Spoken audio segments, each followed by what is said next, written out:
doing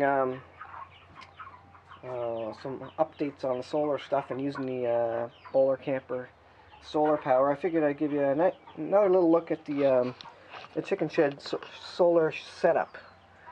That's a mouthful there. This is covered in spider webs, as you can see, but this thing has been working flawlessly for over a year now. I've not even touched this setup. I did last year take the caps off and looked at the water level, but it was fine.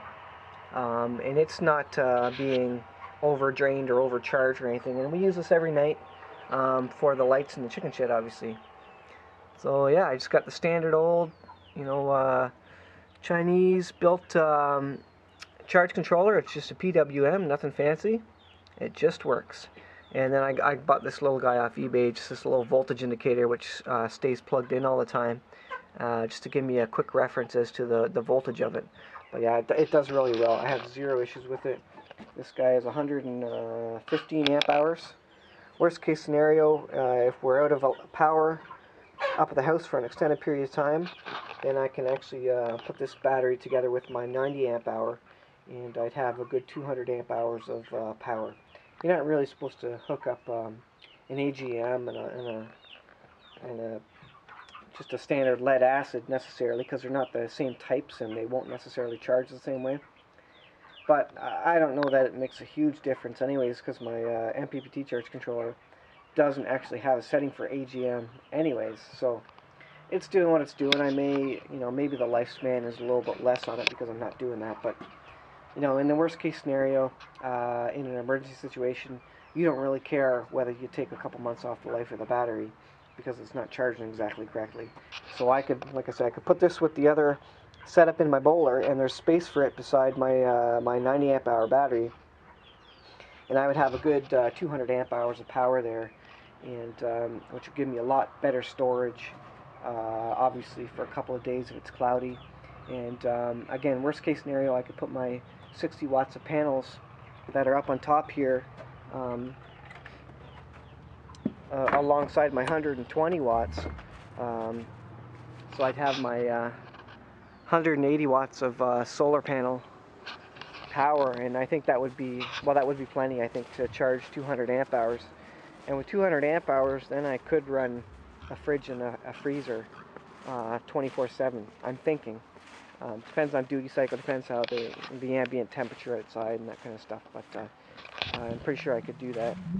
But I think it would be a pretty good setup. Again, in an emergency situation, consolidate all my solar power and battery stuff, and I would have some pretty decent power storage there, and I think we'd be good to go. I have a 1,000 watt inverter, and it's not the best, it's not a pure sine wave, but in a pinch it would do. I'm just got to keep these pigs in water. It is warm out today, and they don't have any shade in the pen. I need to get some shade. They have some shade if they go inside their little hog house, but I got to keep lots of water available to them.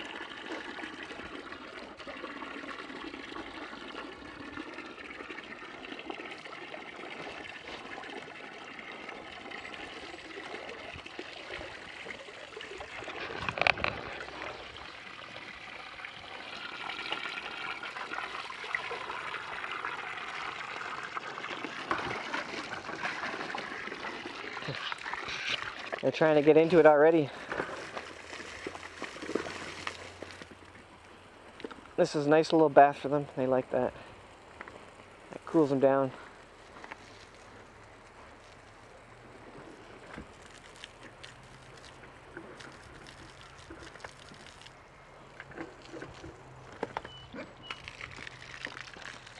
And I usually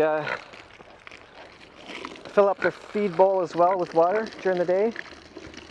I feed them in the morning, and then a little bit at night as well, as a bedtime snack. And they're obviously using that. They want a little pool. That's what they want, and so they squish that down. Luckily, that thing is indestructible.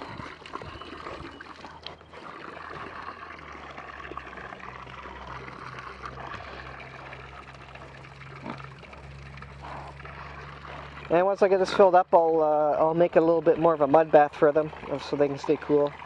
That is their primary method of staying cool. So, scratch themselves on the fence here. They're big, heavy beasts. They certainly push this hog panel around, but they actually escaped once on me. I don't know if I mentioned it, but they pushed it over to a spot where there was a low area of ground, actually over there where the pallets are, and they got under it and they ran down to the river, which is down the hill there, and so that was a fun lunch hour trying to get them back into the pen. A little bit of food helped them, but yeah, that was interesting. So that was the first time they actually got out of my hog panels. So, all right, that's the update from the homestead there. A couple of different things. Hope you enjoyed it. Talk to you later.